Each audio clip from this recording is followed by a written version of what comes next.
श्रीमद् भागवत गीता का 15वां अध्याय का महात्म्य मैं आज आपको सुनाऊंगी। स्वागत है आप सभी का मेरे YouTube चैनल पर। नारायण कहते हैं, हे लक्ष्मी, उत्तर देश में नृसिंह नाम का एक राजा राज्य करता था। उसे अपने शुभग नामक मंत्री पर बड़ा भरोसा था, किंतु उसके मंत्री के मन में कपट था।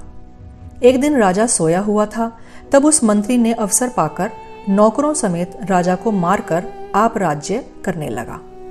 मरने के पश्चात मंत्री धर्मराज की आज्ञा से घोड़ा बना।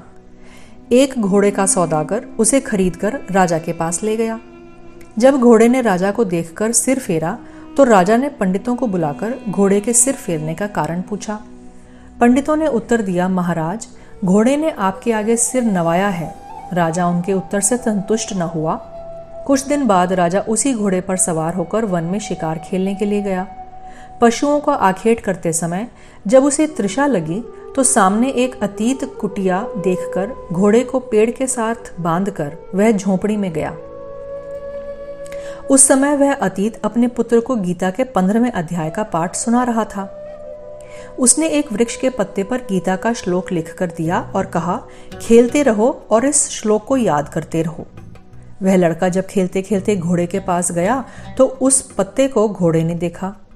पत्ते पर दृष्टि डालते ही उसने वह देह त्याग कर देवदेही पाई। राजा ने जब घोड़े को मरा हुआ देखा तो अतीत से घोड़े के मरने का कारण पूछा। अतीत बोला, हे राजन, मैंने गीता का श्लोक अपने लड़के को याद करने को दिया था। उस श्लोक को पढ़कर यह घोड़ा मर गया है। हे राजा, तू पिछले जन्म में राजा था। यह घोड़ा तेरा मंत्री था। यह तुझे मारकर खुद राजा बन गया था। अब गीता का श्लोक पढ़कर इसकी मुक्ति हुई। राजा ने विस्मित होकर अतीत को दंडवत किया और घर आकर अपने पुत्र को राज्य देकर स्वयं वन में जाकर गीता के 15वें अध्याय का पाठ करने लगा और परम गति का अधिकारी हुआ। हे लक्ष्मी, यह मैंने तुम्हें 15वें अध्याय का महात्म्य सुनाया। राधे राधे। ईश्वर आप सभी श्रोताओं की मनोकामनाएं पूरी करे।